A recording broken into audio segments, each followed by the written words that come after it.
Páramo y Vergel. Análisis socioambiental de la región lagunera. Comenzamos. Hola, buen día. Quiero agradecer primero a todas las personas que nos están escuchando en nuestro primer programa de Páramo y Vergel. Primero quiero explicarles un poco este proyecto que nace del Observatorio Socioambiental en colaboración con el Comité de Ibero Sustentable. Estamos diseñando algunos programas para que podamos contribuir a ampliar la perspectiva que tenemos al respecto de la cuestión ambiental. Por nuestra parte del Observatorio Socioambiental intentaremos articular el diálogo con actores locales y por parte del Comité de Ibero Sustentable haremos un ejercicio de reflexión al interior, invitando alumnos, alumnas, a los docentes, y de esta manera podremos articular la cuestión ambiental hacia el exterior y hacia el interior. Creemos que esto nos ayudará a posicionar la cuestión ambiental como una necesidad urgente, no solo de las universidades, sino de la humanidad en general. Agradezco la presencia de nuestro rector, el maestro Juan Luis Hernández Avendaño. A mí me tiene muy complacida que usted haya decidido ser nuestro padrino de nuestro primer programa y le agradezco, insisto.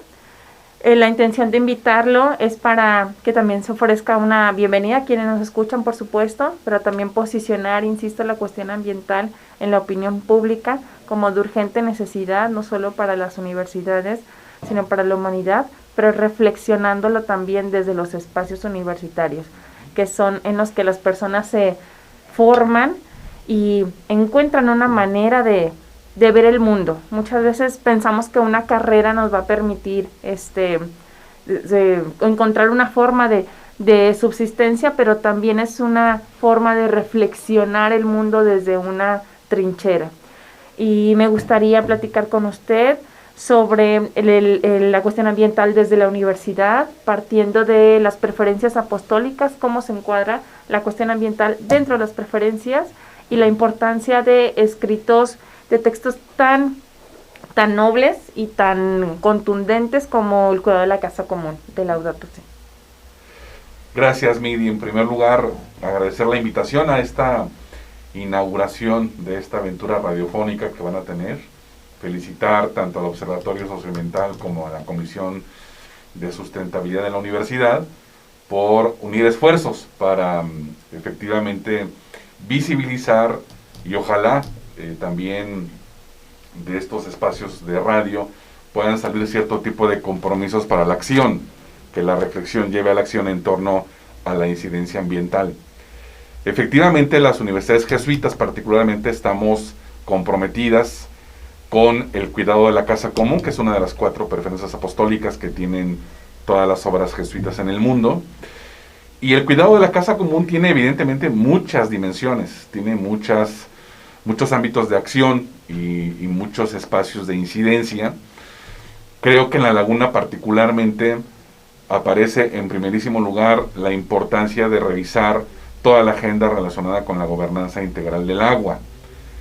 Evidentemente para nosotros, para Ibero Torreón, el agua desde el semestre pasado a propósito del proyecto de agua saludable ha merecido un conjunto de reflexiones en torno a preguntas claves como ¿qué carácter debe tener el agua? ¿Un carácter de bien público o un carácter de mercancía? ¿Cuál es el modo en el cual la población está accediendo al agua? ¿Tenemos una participación democrática con respecto al acceso a este bien? ¿En qué medida podríamos hablar que estamos asistiendo a un modelo de acuifundio?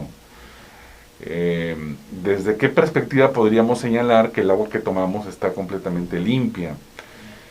Es decir, en realidad hay muchos temas y muchos asuntos que solo en torno al agua ameritan ya una causa de la universidad en términos de investigación y en términos de incidencia. Por eso nos implicamos en la mediación el semestre pasado entre Prodenazas y el gobierno federal para ir tratando de construir una agenda que permita ver al problema del agua en la laguna mucho más allá que solamente potabilizar el agua y llevarla a los 9 municipios de la laguna. Creo que tiene mucho más que ver con su acceso, con su democratización, con la regulación de los pozos legales e ilegales, etcétera, ¿verdad? Entonces, tan solo esto nos lleva a esa dimensión.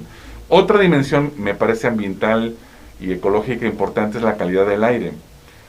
También, tomando en cuenta la propia dinámica y contexto de la laguna, a propósito de ser un entorno en donde se extraen minerales y donde al mismo tiempo también pues se tiene otro tipo de condiciones ecosistémicas que naturalmente reflejan una calidad del aire no siempre buena ni positiva para la población. Creo que ahí también habría una agenda que desarrollar y que desenvolver. Pero también el tema de la casa común atraviesa la relación que tenemos, por ejemplo, también con los alimentos, o la relación que tenemos con aquello que supone la vida en general, como lo que podríamos denominar los bienes naturales en general, que en muchas ocasiones son depredados por el ser humano, por las industrias, para fines de explotación comercial o de negocio, y que pues en general lo que ayudan básicamente es a tener problemas muy serios relacionados con el calentamiento global, entre otras cosas. Entonces, definitivamente, como dice el Papa Francisco en Laudato Si, estos no son temas ecológicos, sino son temas que al circunscribirlos en lo ambiental rozan lo social. Me gusta mucho la expresión que tiene el Papa Francisco: la crisis ambiental es una crisis social y la crisis social es una crisis ambiental. Entonces creo que de alguna manera nuestra universidad ha querido hacerse cargo, como decía Yacuría, de estos temas, y por eso qué bueno que este espacio radiofónico sea ocasión propicia para ello. Felicidades por eso. Muchas gracias. Me gustaría conocer su opinión sobre los retos particulares que enfrenta cualquier universidad, cualquier centro de pensamiento, como este vínculo entre lo que se entiende como el fin de la educación formativa hacia la vida laboral. ¿Cuáles son los retos que enfrenta un centro de pensamiento al estar formando personas que van a salir a la vida laboral y que se encuentran con condiciones sumamente adversas, pero que no contemplamos que lo ambiental ya se está imponiendo como sumamente adverso? Solamente nos enfrentamos al desempleo, a estas condiciones de inseguridad que por supuesto son urgencia de los gobiernos, pero la cuestión ambiental no la vemos como un problema. Sí, a ver, yo aprecio 2 retos desde la universidad en torno a lo ambiental.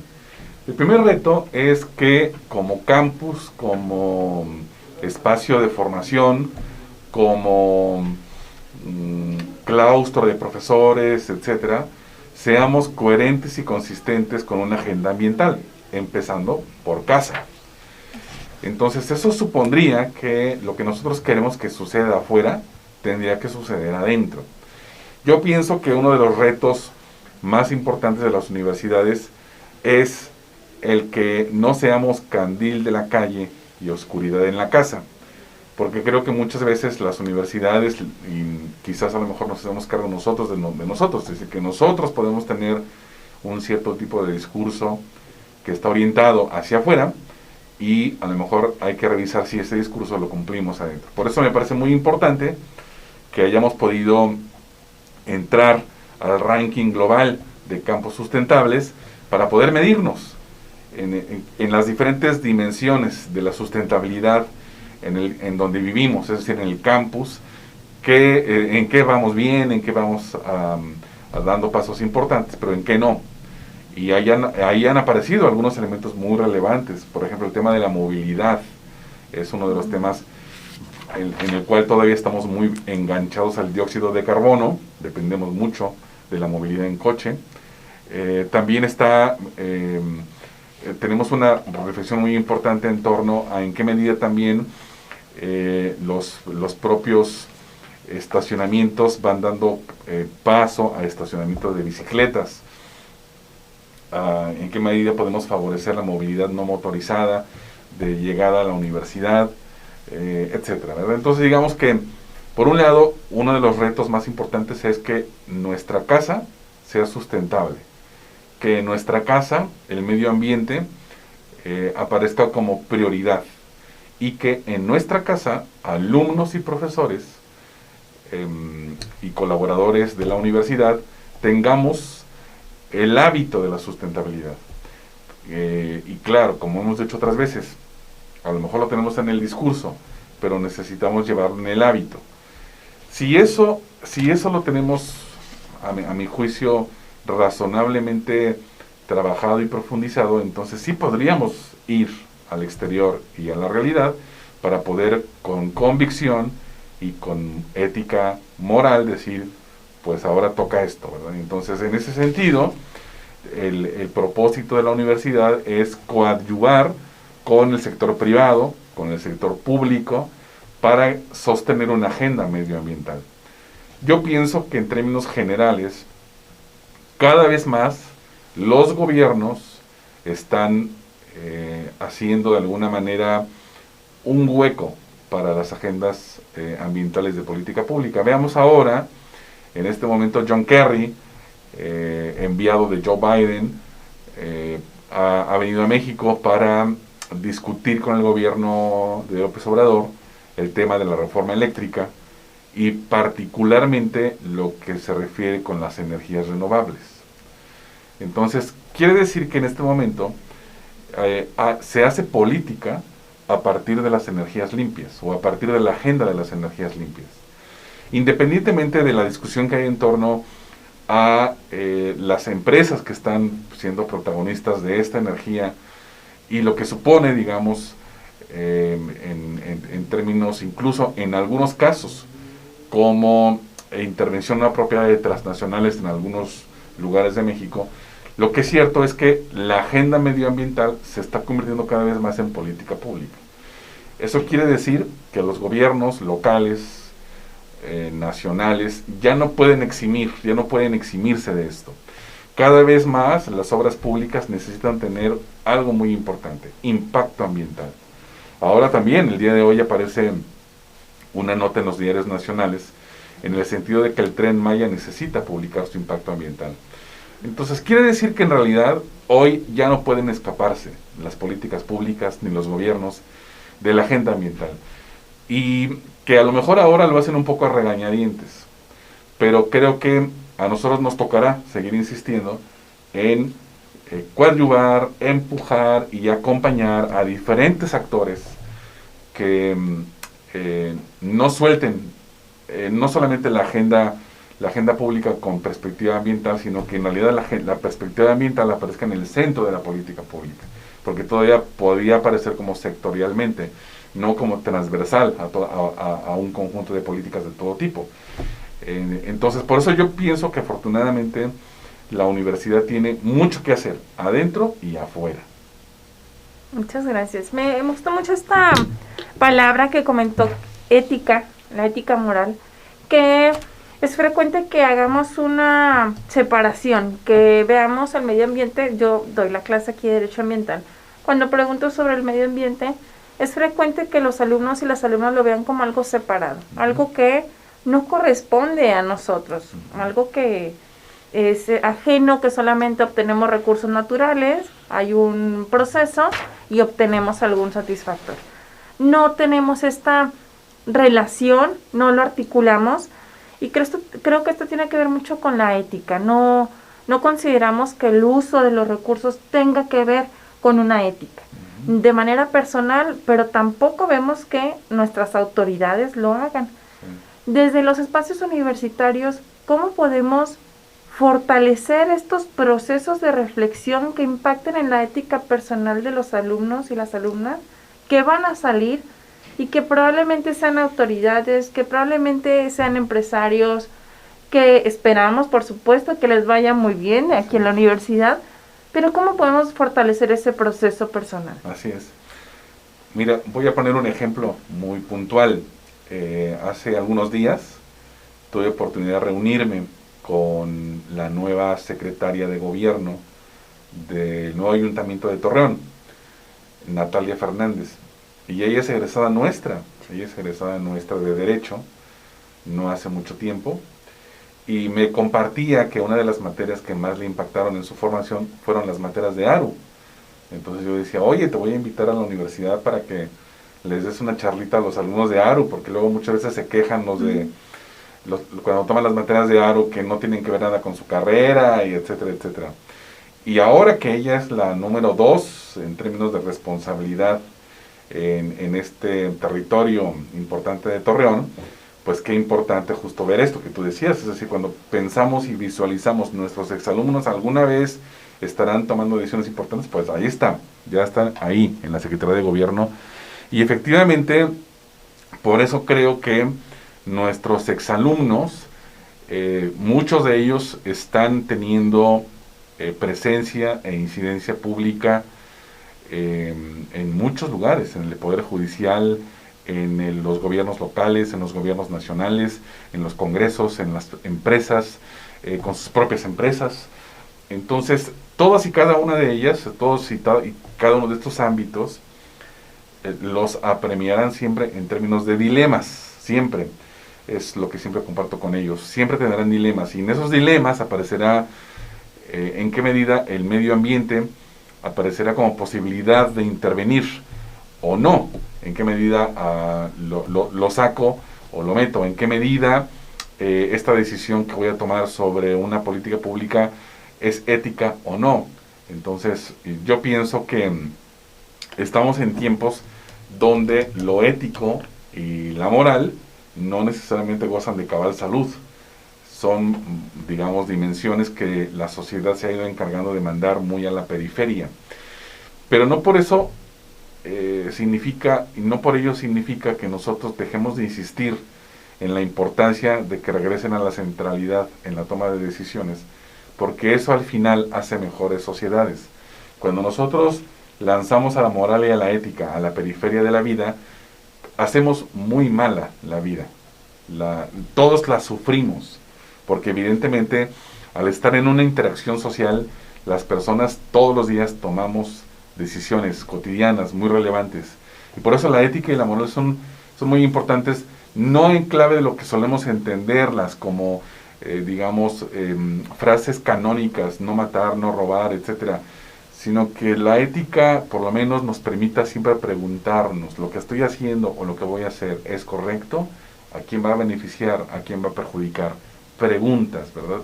No estamos diciendo que con la ética y la moral queremos que todo el mundo pertenezca a una religión, que a veces así lo entienden algunas personas.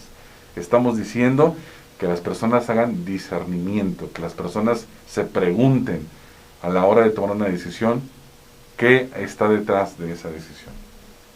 Muchas gracias. Usted tiene, creo que 6 meses más o menos aquí en la Laguna.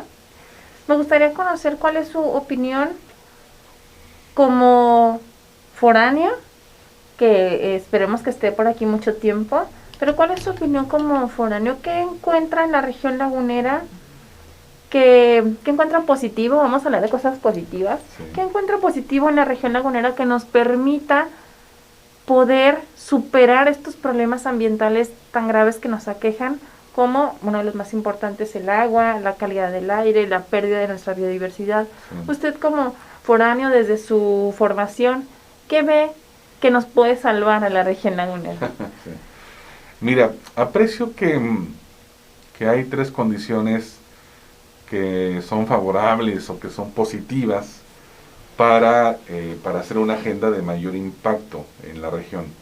Primero, que se trata de una región metropolitana, y eso es relevante porque tiene que ver no solamente con un estado, tiene que ver con una región biocultural compartida, que no respeta fronteras políticas, pero que sí ameritan mucho diálogo entre las autoridades y entre las organizaciones civiles que formamos parte del lado de la Laguna Coahuila, del lado de la Laguna Durango, y los 9 municipios que formalmente integran esta metrópoli. Entonces, a mí me parece muy interesante porque además es una metrópoli que no está compuesta por capitales de los estados. Eso refleja una metrópoli sui generis,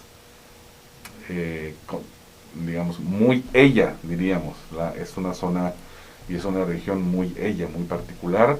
Yo he visto con incluso cierto orgullo por pertenecer a la laguna, ¿verdad? Entonces creo que esto favorece naturalmente porque hay una querencia por la región y hay un deseo porque la región sea mejor, evidentemente.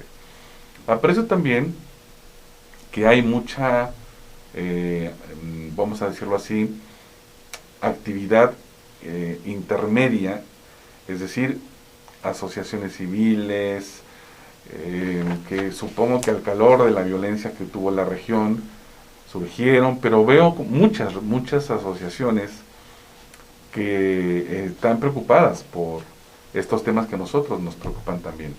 Y veo a mucha gente interesada en construir agendas como las nuestras. Entonces, en ese sentido, pues no estamos solos, felizmente, y más bien lo que toca es como asociarnos justamente con quienes tenemos la misma causa por tener una agenda de sostenibilidad.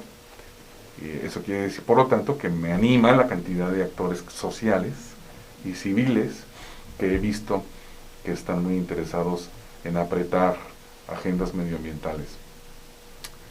Y finalmente, me encanta básicamente el hábitus del lagunero, porque es un hábitus franco, sencillo, simple. Yo vengo de Puebla, yo soy de la Ciudad de México, pero estuve los últimos 15 años en Puebla. Podríamos decir que el hábitus es muy diferente al poblano. Quiero decir en ese sentido que es un hábitus afable. Y creo que eso pues es una condición positiva para poder dialogar, para poder construir y hacer acuerdos. Entonces, creo que hay condiciones, como siempre, para que, partiendo de una condición de problemática, hagamos agenda para poco a poco ir deconstruyendo esas problemáticas.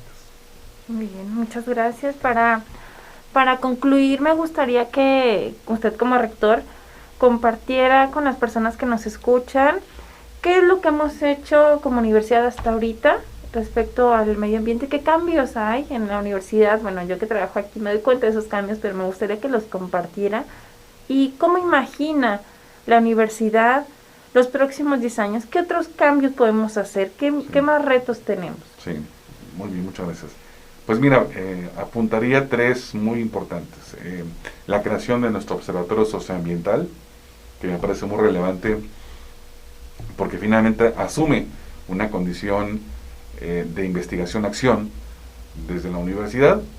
La creación de la Comisión de Sustentabilidad universitaria, que tiene en sí mismo una agenda para el campus. Al mismo tiempo, decíamos en su momento que México es uno de los países, si no es que el país que más consume refresco en el mundo.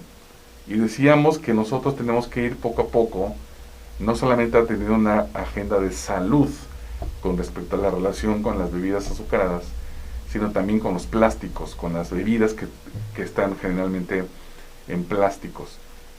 Creo que en la medida en que nosotros tengamos un programa muy radical de reusar, de reducir y de reciclar en el propio campus, y que en la medida de lo posible tengamos menos basura que dar a la sociedad, pues me parece que es un programa que tendríamos que atender. Pero al mismo tiempo también, para los próximos años, yo me imagino un campus 100% sostenible, 100% sustentable, con todas las dimensiones que implican, que ya hemos un poco hablado de ellas. Pero también me imagino una licenciatura en Ciencias Ambientales y Desarrollo Sustentable que esté formando ambientólogos y ambientólogas justamente para esto que necesitamos, para presionar y para tener expertos en políticas ambientales, en gestión ambiental, etcétera. Y estoy pensando evidentemente que tengamos una transversalidad en los programas educativos que tenemos, una transversalidad de formación ambiental.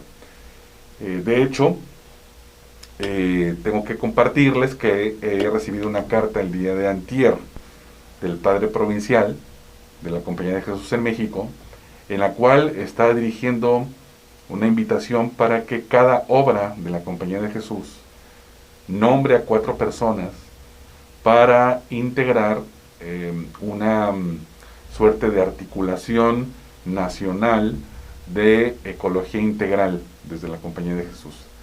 Está invitando además a un encuentro nacional con representantes de todas las obras, y en su momento veremos cómo nos organizamos para ello, pero lo que nos está diciendo el provincial es que la agenda ambiental y de ecología integral es una agenda prioritaria para las obras jesuitas. Así que sí o sí, ¿verdad? Porque es un mandato y es una invitación que nos hace el provincial. Ya lo teníamos, pero ahora lo formalizamos con esta invitación que él nos hace. Así que hay mucha tarea por delante. Muchas gracias. Gracias por asistir, por ser nuestro padrino de nuestro primer programa. Gracias a todas las personas que nos escucharon. Nuevamente, este esfuerzo del Observatorio Socioambiental y del Comité Ibero Sustentable está enfocado en poder posicionar la problemática ambiental, sí, llevar al centro del análisis, pero también, como lo comentaba el maestro, somos una zona que quiere mucho a esta tierra y queremos hacer algo. Entonces también lleva, además de mucho análisis y crítica, este programa Páramo y Vergel lleva mucho corazón. Esperemos tener su apoyo en próximas emisiones y gracias. Buen día. Páramo y Vergel. Que tu conciencia socioambiental deje huella.